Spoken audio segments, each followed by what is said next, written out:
What's going on, everybody? Welcome to Bridging the Gap, the newest episode or show on Jersey First Television Network. I'm AJ Malillo. I'm Stephen Rombolo. And we are at WMSC Radio's station that is at Montclair State University, which is where Stephen and I are both alumni from, and actually how we met Rosemary, the woman in charge of Jersey First, doing an interview on the radio with her. It was a great time. I'm sure Stephen Incredible. agrees. Yeah, it was. And basically our show back then was about politics. It was about bringing the different sides together and showing that rational discussions can still be had even if somebody's conservative and somebody's liberal. But this show's a little bit different. This show is going to be about interviewing real people and real life, and we're going to be talking to the actual people of the state of New Jersey, the people that are difference makers in their own right. And I'm very excited for our first guest, Steve.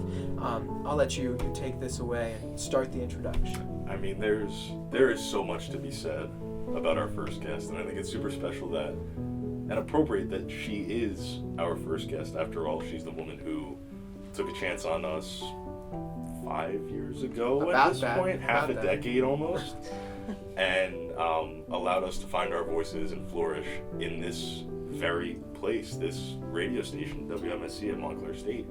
The laundry list goes on. She's an immigrant, she is a mother, she's an esteemed and respected professional in her industry of radio. There's nothing else I could say. You're going to learn so much about her without further ado. Yes, this is Miss Anabella Poland. Thank you for joining us, Anabella, and thank you for taking a shot on us 5 years ago, like Steven said. I mean, it was just, you had to. You guys were like, you just showed up, like, basically on your first day, and you have an idea. Usually that takes time to sort of concoct, right? And you came in with an idea, and I was like, wow, this is fully fleshed in some way, and I'm interested to see what it sounds like on the radio. And oftentimes there were like knocks on my wall, and then you would come out of the studio and be like, oh, what are we having for lunch? And I was like, here's hope that people can have a civil, even if sometimes elevated conversation, and still see eye to eye on the rest of life, which is what I would hope everyone can do. Well, Annabelle, you mentioned in that looking at us was sort of like some hope for the future, but I would say that your story is one of hope and adventure and a call to action, like true hero's journey, right? Okay. So let's start from the ground up, and let's talk a little bit about your childhood. So you're from Argentina. So what was it like growing up in Argentina? It was interesting, right? Because I was born in the 70s, and Argentina went into a dictatorship. I don't think Argentinians kind of knew that was happening. At least it wasn't like widely spoken about. And I grew up in a little town by the beach, and my mom moved a lot because of her job. So I got to live in different cities and provinces and town, and then we settled in Buenos Aires. But definitely in the 70s, I was very young, but I do have a very vivid memory of Argentina winning the World Cup for soccer, and it was in Argentina. And there was all this talk outside of Argentina about how people were disappearing and these things were happening under this dictatorship.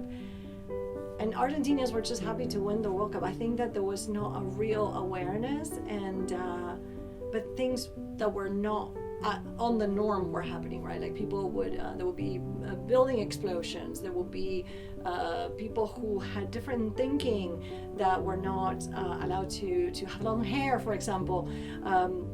English music was sort of banned, so all of my bands in my teenage years, at the beginning of my teenage years, it was coming from Brazil. It wasn't like something that was cultivated. So in that sense was, looking back, I mean, growing up, you're a kid, you don't know any better. You're like, oh, this is life, But looking back and seeing what the transformation was in 1983 when we had our first democracy, right? We had a president who was elected, and even then it was shaky, right? Because they tried to remove this man from, there's these things in Latin America where those coups show up everywhere, and there's sort of that instability, right? But it was also, it's a beautiful country. It's beautiful, and the people are beautiful inside, right? Like a good heart. They mean well, but there's a lot of things that are still needing to be worked out with our government, right? If there's one party that is there, the other party is making a racket, and then like it's a constant pull and pull. And unfortunately, I feel like it really deeply affects Argentinians, and there's almost this weird game that's happening, and when one person is in power, they're not doing good enough, so everyone's complaining, and then the other party comes in, they're not doing good enough, and then everyone complains. So it's like kind of this rotating thing. The economic downturn of Argentina is historic. Argentina was among the wealthiest nations in the beginning of the 1900s, and then as we went into the 1930s and like in the Peron era later on, Argentina began to sort of like lose that place in the world, and it's still in a very deeply troubled situation. There was an economic downturn in 2001 that sort of resulted in a lot of people migrating for economic reasons out of the country, and I feel like COVID has certainly done that again. So good memories of growing up in a country that I love very much, but certainly a lot of economic upheaval. And as I did my master's here at Montclair State, I did a whole paper on how I thought, and I know this will sound really weird and you guys are going to have a judgment on it, but I thought the only possible solution I see to this drama, because what happens is that right now, if you go to Argentina, your dollar on the official side is 103, I haven't checked today, 103 pesos to a dollar. But on the black market, which they call the blue dollar, is almost 300. And so what happens is people, the economy devaluates so fast that people receive their entire salary at the beginning of the month. They go and they buy dollars, and then they exchange it a little bit at a time because they're earning interest that way because the dollar keeps going up, right? And my only solution, and I'm sure it's flawed, but it's just out of like just exhaustion, out of seeing this happen again, and an inflation rate of 53%. I mean, like, we are complaining about gas prices today, which went up like by 40 cents or something. Let me tell you, when that's milk, and so I think the solution will be to dollarize the economy. Yes, that makes it completely dependent and not independent, to an economy, but I think that that's it, because in that way, the machine that moves this thing is going to stop, right? Because someone is cashing some of this exchange, and if we do what Ecuador did, or El Salvador, right, or something like that, where we dollarize the economy, you earn in dollars, you spend in dollars, and your car plan, your housing plan, whatever it is that you are buying is going to cost you the same, and your salary is not going to become little, because that's what happens, Yeah, for sure. I would say with that, you're creating sort of a dependency on the United States, obviously, but I would say that a lot of countries, and this might be a bias of an American bias, maybe not a dependency on the United States that they have already, but sort of you look at the United States on this side of the hemisphere as the body to follow Yes. anyway. So I think that might be something to tap into a little bit with you too. I know that you're a big like Star Wars fan, and there's a lot of Yeah. American culture Yeah. that you grew up with. So that might also come into like why you immigrated to the United States as a whole. So talk a little bit about like looking at American culture from Argentina, Yeah. and then coming to America, Yeah. and how sort of different that juxtaposition is, if it's really that different at all. So yeah, growing up, movies, I was a big fan, and so I love anything with good fiction, Star Wars, seen those in the theaters. I'm that old, right? So Indiana Jones, they were all my jam, and I just love the escapism of American film. There was, to be honest, Argentinian film, and it's good, but it was at the time and growing up, I'm sure no one wants to have like a very brainy movie to look at. I was just a kid, so I saw E.T. and I was like, I'm in, right? I was like, I want to go home with him. So there was this sort of really cool aspect of the American culture that was coming through in movies. and it unlike everything that sometimes you hear on some of the headlines going around the world, where in some countries most Americans say that they're Canadian, because I've been there, right? Or I'll say I'm Argentinian even though I'm American, because it's not like a great experience, right? Like, you know, if you're in Egypt, for example, you arrive and yes, that's your American passport, but there is issues, and so there is a tendency to avoid using those phrases. It was the opposite. It was, look at this family, even though it was a flawed family with ET. Let's go back to ET, right? She's there's no dad present. There's the 3 kids. A lot of the time they're alone in the house. Somehow a complete alien is inside the house. She's not even aware.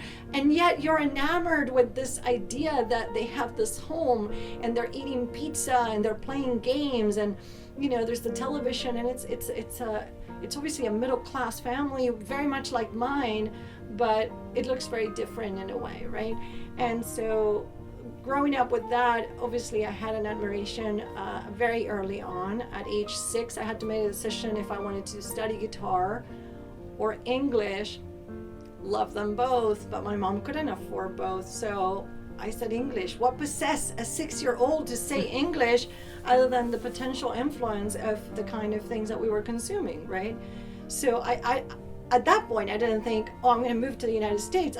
That thing, my mom was like, what do you want to do? And I was like, I had a lot of instruments in my house. I was like, I'll teach myself guitar, but I cannot teach myself English. By the way, this is pre-internet era, so different time. Duolingo today does a great job, right? Like, this is not a propaganda or commercial for Duolingo, but I'm saying, like, in those days, I went to a British lady who had these 3 little dogs that were hot dogs, and she would just show me photos and not speak to me in Spanish and be like, rabbit. And I was like a little parrot, rabbit, right? And so I made that decision then without having the foresight that I would be here, but probably because I did have like this love for English music. I used to listen to the Police growing up, right? Like, all of these cassette tapes that were smuggled from Brazil, and they were mixtapes, by the way. They were like all recorded from whatever.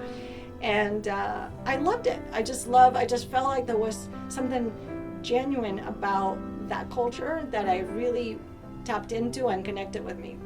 And so now looking back, I think that I see a lot of those things, but I also see the flawed side of some of what we didn't see in the movies, right? Some movies do show a little bit of that, but I didn't tend to gravitate towards those movies. It was more like, you know, let's go even Lord of the Rings, right, which is much later, by the way.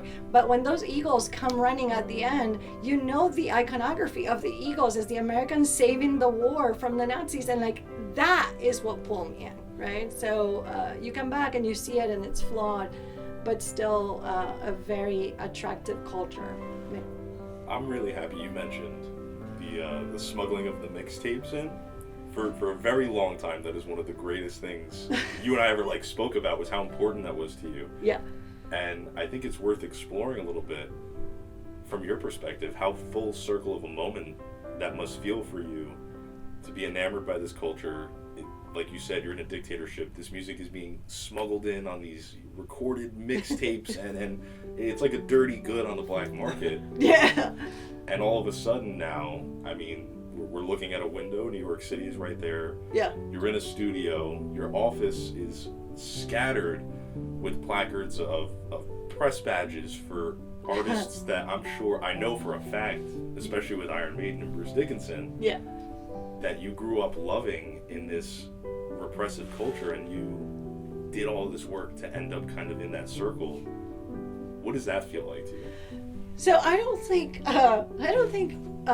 consciously I said as a 13-year-old, oh my gosh, I love Iron Maiden, and I'm just gonna go and do this career, and like I guess that would be giving myself too much credit as a 13-year-old, but there was one moment that was a pivotal moment for me that I remember very clearly. Guns N' Roses was visiting Argentina, and I was obsessed, right? Like I was like, these guys were on a mixtape. I didn't know what they looked like, and then eventually someone you were not around, but back in the day, people had these key rings that had photos, and this guy had all of these Guns N' Roses. I was like, that's what they look like. Oh my God, what? So they come to Argentina, and they're like my favorite all-time band. And I was like, oh my gosh. And my mom knew it. And she knew that it meant so much to me that she actually woke me up after the concert. They were playing 2 nights in a row. And she said, I'll take you to the hotel, which is now the Four Seasons. And at the time it was the Hyatt. And we'll get tea, and maybe they'll just stop by for the restaurant, and like you get to see them up close and whatever. And I'm thinking to my mom, like a divorced mom with 3 kids with a lot of sacrifice, and that she's about to like drop a significant amount of money just for the opportunity that I would have a chance to see them up close beyond what I saw them on the stage. And we got there, and there was a crazy crowd. And I looked at my mom and I was like, no, thank you, Mom, because like, you know, like I don't want you to spend this money. It's okay, I'm here, I'm with people who love this band, and like eventually they'll come through the windows and to say hi, and they'll do their thing. And they did. And at one point they were going to an interview, and the vans came out on the side of it. And I mean, I'm not exaggerating. There were women throwing themselves on the ground and crying. And my mom turned to one of the kids and was like, I understand. It's a very special person to get close to this kind of people. What? I was like, that's it. Like, I need to make my career about understanding that relationship, that psychology. It wasn't even about like, I need to be special and need to be close to those people. It was like, but what does it take, right? And I tell my mom to this day, I was like, I don't think I set up my sights in coming to the US or studying journalism or doing television or doing radio because that was my goal, because that would be a big fat lie. But that question in the back of my head always remained there, because I was like, what does it take? Like, what does it take for someone that you work with to really connect with you? And what if that person is super famous and they don't know if they can trust you, because a lot of people come to them because they're famous, right? And I got to find out, which was a very wonderful thing to find out that in doing the career I did, not thinking about that in terms of what I was doing or what steps I was going to take, I eventually got to experience what it takes to be friends with some of these people. And it was just being a nice human being. That's really what it is, you know what I mean? Just like genuinely care. Not that you are Bruce Dickinson of Iron Maiden, but that you are this man who is doing a lot of work that people admire, and that you need to get the word out on your project, and that you're still a human being, that you still need to eat, that you still need to go to the bathroom, and do those things at peace and not have people piling on. And so it's nice. So being a good human, I think, obviously takes you very far. And I personally would attribute a lot of your successes to that fact. But you also have a lot of experience with good humans. And maybe some bad humans. I don't know. We won't talk about that. Yeah. And I know particularly for you, and you mentioned Guns N' Roses, Slash is one of those guys. Mm-hmm. And I know you recently had an interaction with Slash that, again, might be one of these full circle moments for you. Yeah. So actually that came while I was at SiriusXM. You know, like, you get to work with these people a little bit longer than you would in television. Television is like 3-minute segment, you're out, right? It's very fast. They keep moving through the morning circuit and they have to leave. At Sirius, because there's all of these channels that would begin with, you know, Slash potentially going to Stern and then moving through the different music channels and talk channels, you spend kind of a longer time with that person, and you get to know them and they get to know you. And I think that there was one day when we were sitting in the lobby of SiriusXM and we're having coffee, and I just told him the story. I was like, do you remember that crowd at what is now the Four Seasons? Like, oh my gosh, they were crazy. I was like, yeah, I was right down there.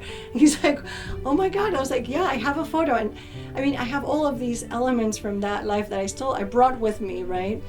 And I'm having coffee with Slash, and I'm thinking, I'm talking to this guy. He's a normal dude like anyone else, a wonderful human being. And we're talking about life. It's not about anything else, right? Really.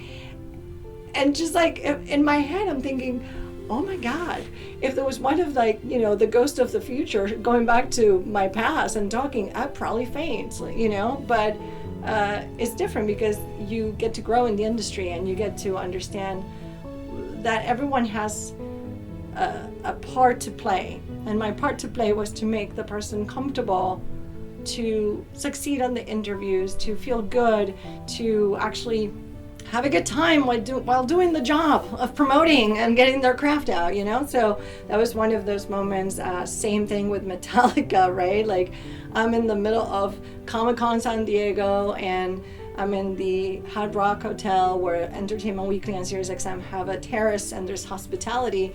And it was in the middle of the afternoon, so it sounds funny because I'm having cookies and milk with Metallica. And you're like, what? You know, that's so not metal, but so funny, right? Because these people are like, they're just coming and doing their job, and you're just doing your job. And in doing your job, you're both trying to do the best you can at it. That's really what it is. So, but it's, I would say that's not a boring job to have. No. No, definitely not. So, obviously, you mentioned that at that time you were working with Sirius XM. So let's talk a little bit about that. So, when did you finally come to the United States, and then what were some of the jobs that got you and led you to that point, and then eventually to WMSC? Wow, this will be a little longer interview. Honestly, like, I came in when I was 22 years old, so that's roughly your age. And so think about, you leave your family in a different continent and your friends, and you go to a completely different place where they speak a different language that, yes, you've been studying since 6, but it was British English. And then you're looking for a flat in New York City, and people are like, a flat what? Yeah, that was my life. And so it's very interesting change and dynamic. But I came in, and as a brand new immigrant, you know, you don't get to do that job right off the bat. And I hadn't finished college, right? So, because I left. So I worked at an immigration office. I did that for a little bit. I then work at a kindergarten, and these people, I can all name them by name, right? Because these have been these little angels in my life that found me and positioned me in where I needed to be to go to the next level of what I needed to do, right?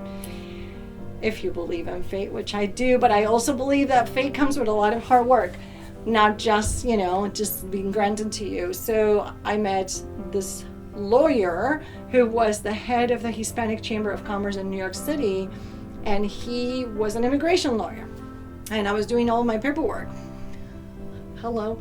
It's like godsend, right? And so we do all of the paperwork with him. I work with him for a year and a half, and then one of my colleagues says, oh, I had an interview with this kindergarten in New York City in Manhattan, and I'm not going to go, but I'll call the principal. Would you like to go? And at this point, I'm working in a primarily Spanish-speaking environment because immigrants who are coming are, you know, mostly Latin American. And I was like, that sounds good. Like, that's an English place where I could, again, brush up my sad British English. I could read Shakespeare, but I couldn't read the New York Times. How sad is that? You know what I mean? Not the New York Times, actually. The New York Times is okay. The Post. It was filled with these idioms and things that are very of the slang of today. And I was like, what's your take on that, Mr. President? What's your take on that? What are they talking about, right? So I went, and the principal, her name Patricia, yet another angel there. She loved me instantly, said, yes, I want you to be our receptionist at this early learning center.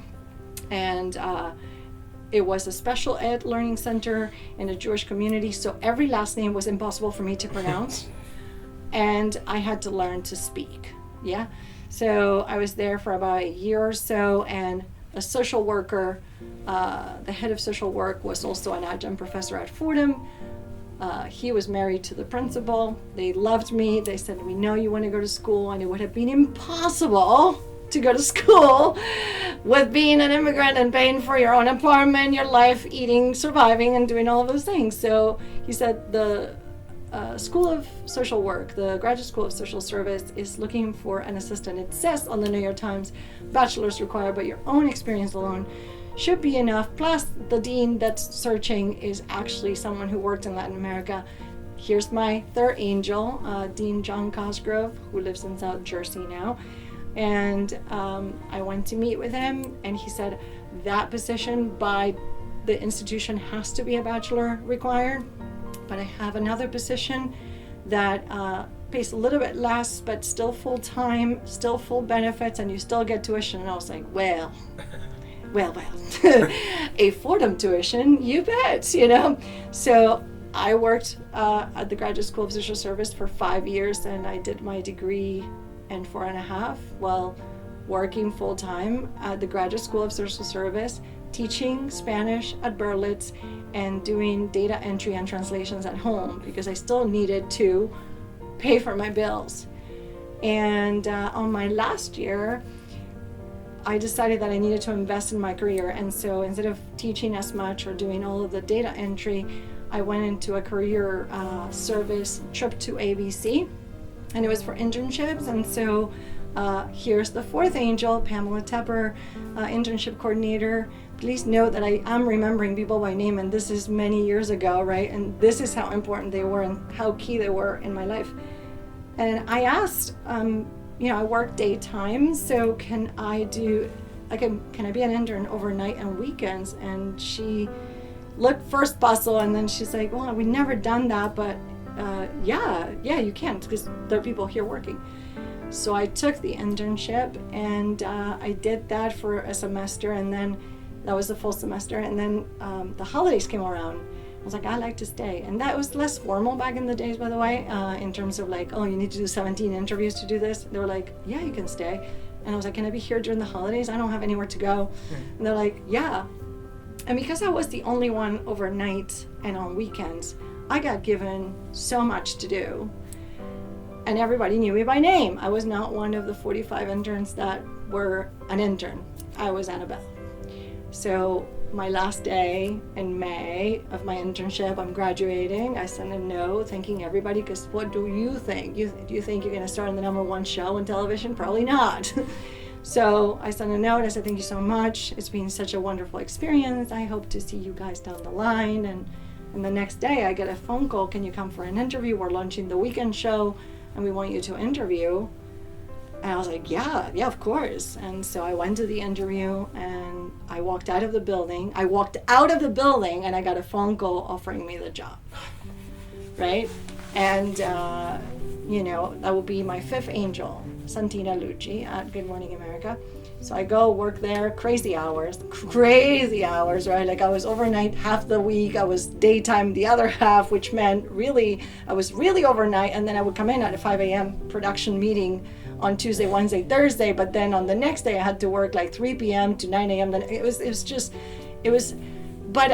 young, and so it was fun, and I got to travel on assignment, and it was wonderful. And then I got a call from Sirius. Again, I'm not looking, and I get a call, and I thought it was about Howard Stern coming to Good Morning America, because I was pestering them, and it was, are you on contract, and can you come for a meeting? And I did, and they were looking for a director of talent relations. So I went and met with them. They explained that they were trying to get this brand that people were mispronouncing as Cyrus, whatever.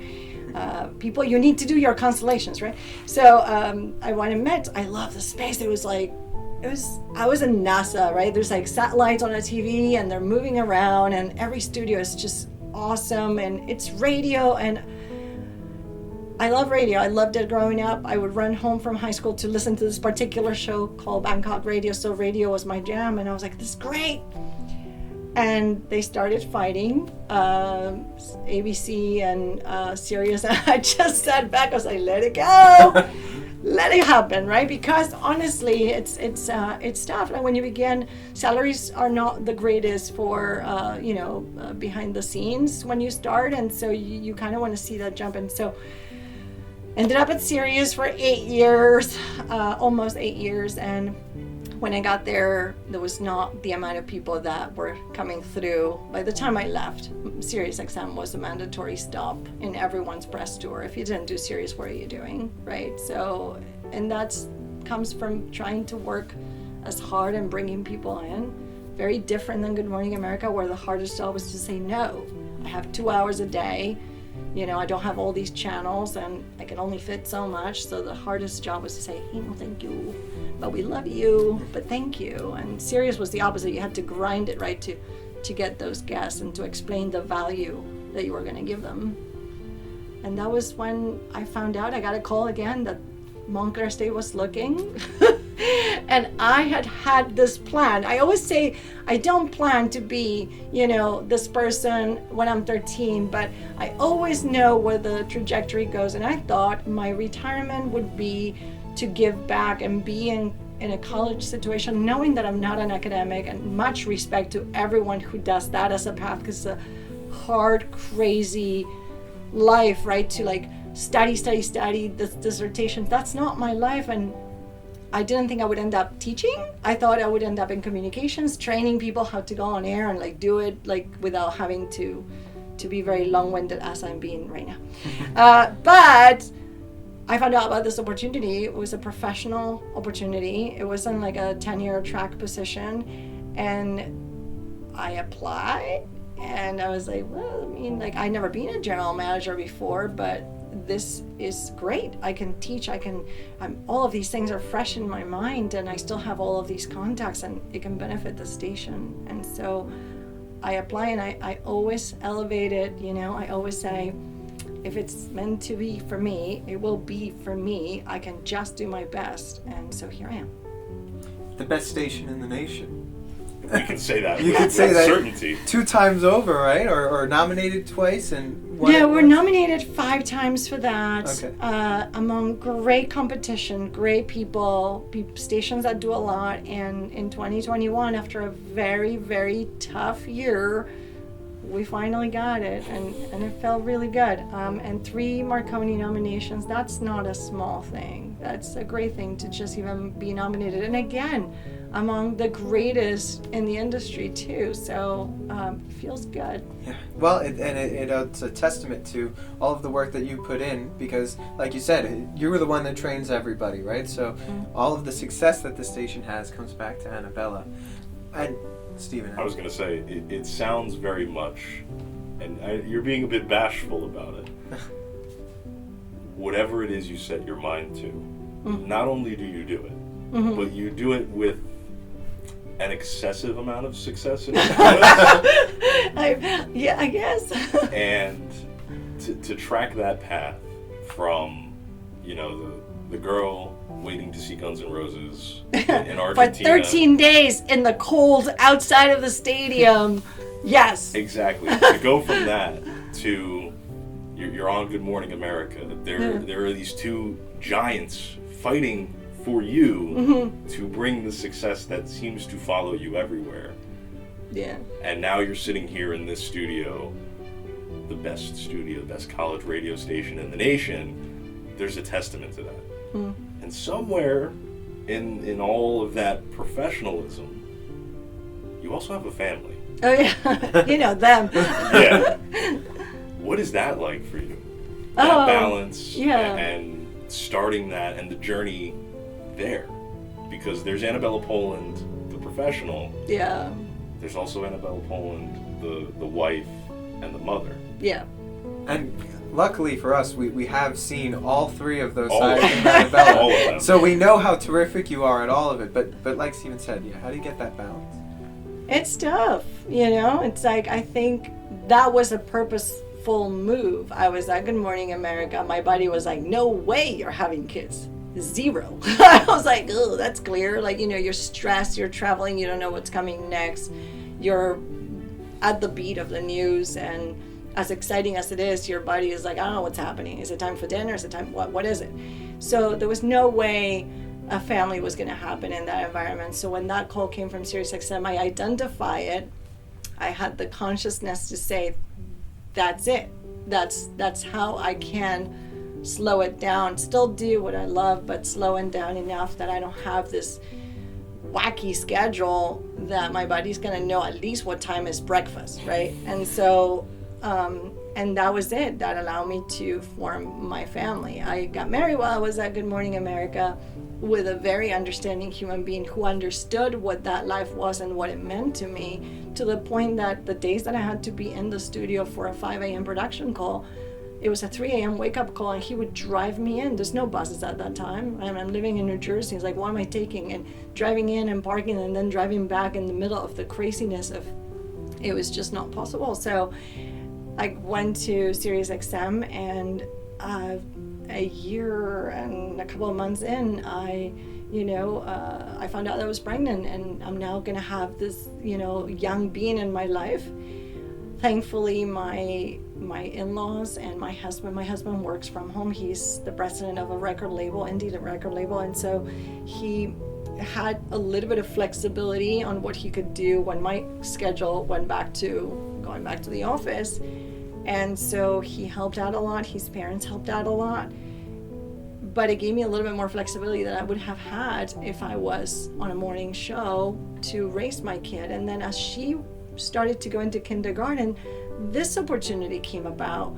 And I wanted to be at her soccer games, and I wanted to be at her Girl Scout meetings. In fact, I became her soccer coach and Girl Scout leader, which I still do to this day. Last night I was up till 8 o'clock with kids screaming all over the house because they won their bronze award, right? Like they're having their ceremony coming up on Sunday, and they needed to make a board, so they all gather up at home.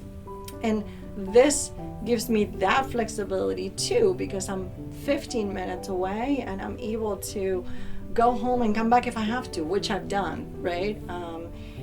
And so it's a little bit easier. I don't know that the flexibility to have both of the worlds kind of balance, or at least the best balance I can, would have happened if I was in a different position. If I continue on a morning show, it's a little bit more demanding of your time, right? So you make these conscious choices. I love Good Morning America. Like, lived it. I mean, there's no way a human being can work 18 hours a day, sometimes 3 weeks in a row, and not fall apart unless they love it, right? And so I loved it, but you have to make these conscious choices that are driving your career forward in a way that makes you happy, but also gives you that fuel that you need, that is your family. Because without that, I just don't, like, even the pandemic brought that more into perspective than ever before, right? Like, what are we doing? Where am I spending my time? Who am I giving back to? And so, it's not an easy act, but you have to identify it. And going back to something I will always remember, my favorite teacher in high school was my history teacher. History and geography, my favorite subjects, right? We were studying the Greeks, and she said that the Greek depicted opportunity as a naked man with a ponytail in the front, meaning if it passed you, you could never grab onto it. You just have to see the opportunity afar and be ready to grab that ponytail and be like, yeah, they're right here, right? And so it's those things that constantly are in your head, and when something perks up, you need to pay attention and have the antennas up. I think that Anabella, Stephen, and I know we picked her as our first guest for a reason. For a very good reason. I think she might epitomize the state of New Jersey in almost every possible way that you possibly can, right? So New Jersey is the most densely populated state with a whole wide array of cultures and peoples and everything, right? So obviously she has this incredible experience of how much culture, Argentinian culture, then Brazilian culture and American culture, all of these things mold Anabella into who she is, right? And then she works in New York City. What's the world, the rest of the world, when they look at New Jersey, they think, oh, that place next to New York? Is that what you're talking about? So, right, so she works. You think that, but really what the rest of the world identifies New Jersey as, believe it or not, Wayne, New Jersey. Shout out, because they're like next door town to me. They are that cover of the Bon Jovi album. It's the most American place on earth. As as people on the outside, and New Jersey is as American as they come. Did you know that the Ukraine account, the official Ukraine account, follows New Jersey? I saw that. I'm just saying, we're that cool. So she's as cool as they come, right? So there's another check on that mark. And she works now for one of the biggest state schools in New Jersey, right? She is, and has brought it notoriety, extreme notoriety, right? And then she is a hardworking woman, right, with a family, and she gives back to her community just about as New Jersey as they come. And that's what and I think that my final question from me is along those lines. What we see in the world today is a lot of division and strife And the point of this show is showing that real people, good people, they're just living life and existing, right? So I know that you have met tons of people with different ideas and different ways of the world. And well, how can you still just sort of exist in that world and be able to find that balance where everybody seems to have this admiration and respect throughout your whole career, despite maybe disagreeing with certain things or getting into fights and arguments that come with life? Listen, I mean, when it comes to me, I'm fascinated by the human psyche.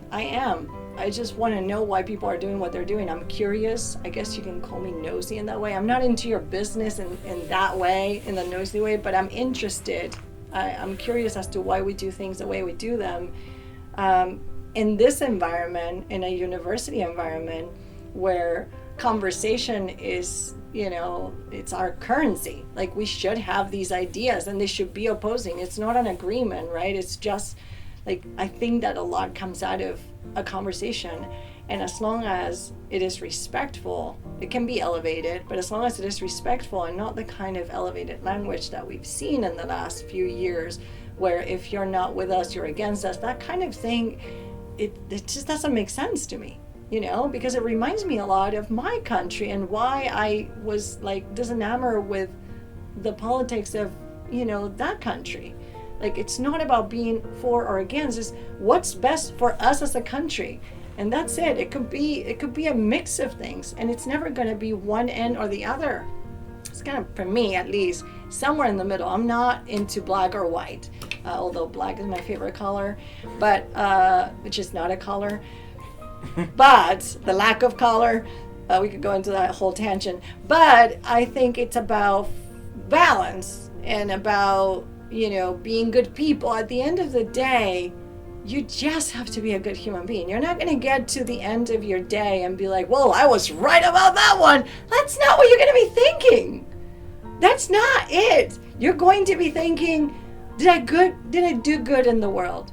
Did I spend time with the people that deserve my time? Did they spend time with me? That's it. That's really it. And it all comes down to those last few minutes of life that perhaps are the most insightful in anyone's life. Now, I have not had a near-death experience, okay? So I can't tell you that's what it's like. But I constantly think about, if this was my last day on earth, what would I care about? And it wouldn't be about being right about any of my possessions, let me tell you. It wouldn't be that. It would be like, what impact did I have? Is it gonna live on? Is the Horcruxes that I put in every student, they're good Horcruxes, don't worry about it. No one's gonna come in. But you know what I mean? Like, is it gonna mean something to someone in the long run? And that's it. That's all. That's, if you can focus on that and not like, I'm right, I'm wrong, I'm wearing a red hat, a blue hat, a whatever hat, it doesn't matter. It doesn't matter. I got nothing to add to that.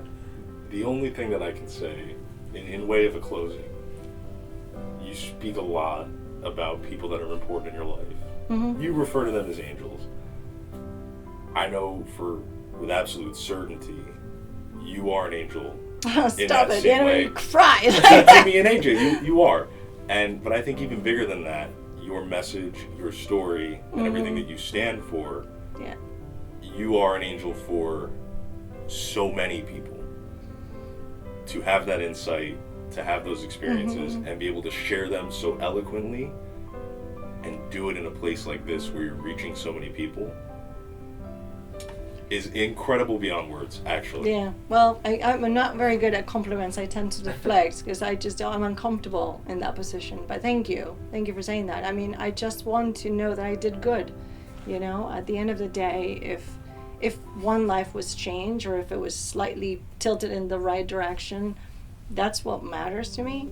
And the rest is just really not important. How much is in your bank account is not important. What kind of car you're driving, not important.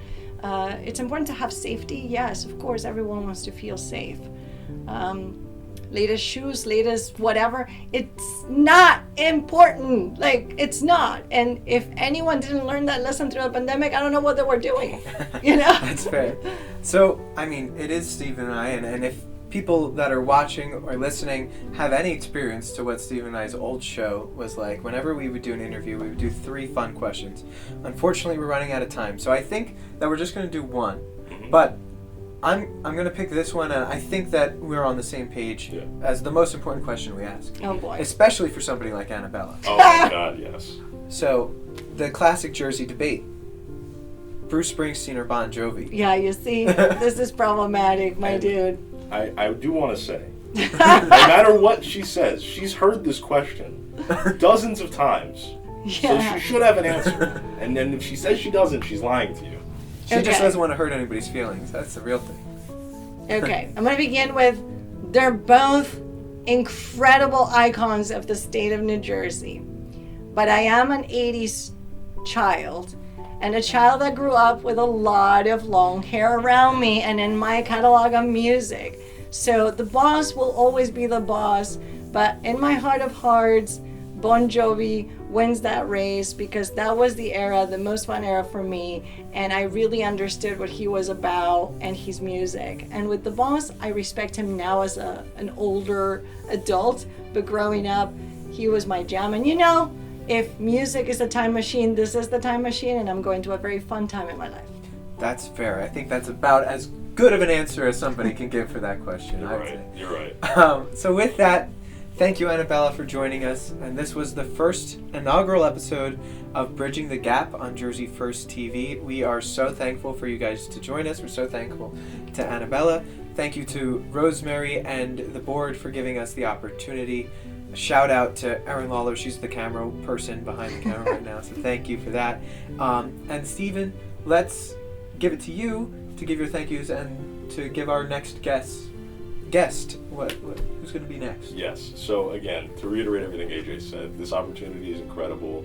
I cannot thank Anabella enough, not only for this interview, but to really hammer it home. And I know you said you're not good at compliments. Nope. We are not sitting here today doing this if not for the chance that she took on us. Absolutely. And I cannot state that enough, how important that is and why it's important for Anabella to be our first guest here. That's what this is going to be. Some crazy stories, some crazy journeys, some crazy lives. Thank you, everyone. This was Bridging the Gap. We'll see you next week.